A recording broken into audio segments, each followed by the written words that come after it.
Hey everyone, welcome back to the channel. We've got some breaking news coming out of Riyadh. Novak Djokovic has been forced to retire mid-match from his Six Kings Slam showdown against Taylor Fritz after picking up a leg injury. And what makes this even tougher? This came right after that grueling loss to Jannik Sinner in the semi-finals. Let's dive into exactly what happened and what Novak had to say about his injury and the rest of his season. Djokovic was facing Taylor Fritz in the third-place match of the Six Kings Slam. The first set was absolutely brutal. 7-5 minutes of punishing rallies, long games, and exhausting baseline exchanges. Fritz eventually edged out the tiebreak 7-4. But during that set, fans started to notice Djokovic struggling a bit with his left leg. He tried to push through, but when the set ended, he made the call to stop, shaking hands with Fritz and apologizing to the crowd before walking off. And honestly, it was a classy moment. Not great. I want to apologize to everybody. Sorry guys, sorry you couldn't see the second set. It was one of the longest sets I've played. He went on to praise Fritz for the incredible level of tennis they'd both shown, saying, "Credit to Taylor, we had some incredible games towards the end of that set, one of the longest I've ever played." To be honest, you could tell Novak was disappointed, but he made sure to show gratitude to the Saudi fans, adding, "It was an amazing visit to Riyadh once again. I want to thank everybody for really welcoming me. Hopefully, if I keep on going next year, I'll be back. If you guys want me here."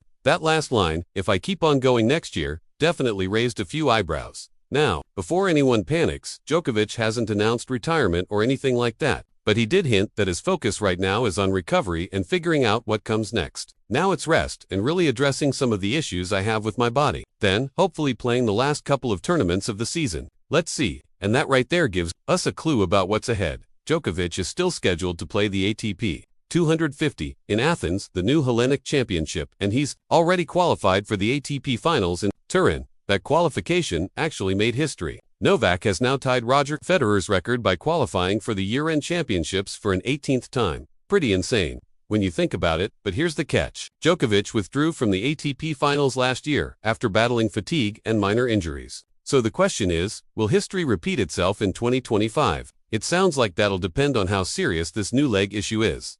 As for Taylor Fritz, the American had nothing but respect for Novak after the match. He admitted the conditions made it a physical war. "That was really physical," Fritz said. "You get into those long games. The balls wear out and get huge. It's so hard to get a free point on serve. Everything slows down, and you're just fighting for every point. It was brutal." So basically, both players were feeling it. But for Novak, at 38, the toll was just too much this time around. Djokovic is still one of the world's best players. He's made 4 Grand Slam semifinals this year, and even with the injuries, he's shown he can still compete with the likes of Sinner and Al. But this latest setback is another reminder. He's human, and time is catching up. Still, if there's one thing we know about Novak Djokovic, he always finds a way back. What do you think? Should Novak call it a season and rest up for 2026? Or should he push to finish strong in Turin? Drop your thoughts in the comments below, and if you want more updates on Djokovic, Sinner, and all the latest from the Six Kings Slam, make sure to like, subscribe, and hit that notification bell so you don't miss a single update. Thanks for watching, and here's hoping Novak gets back to full strength soon.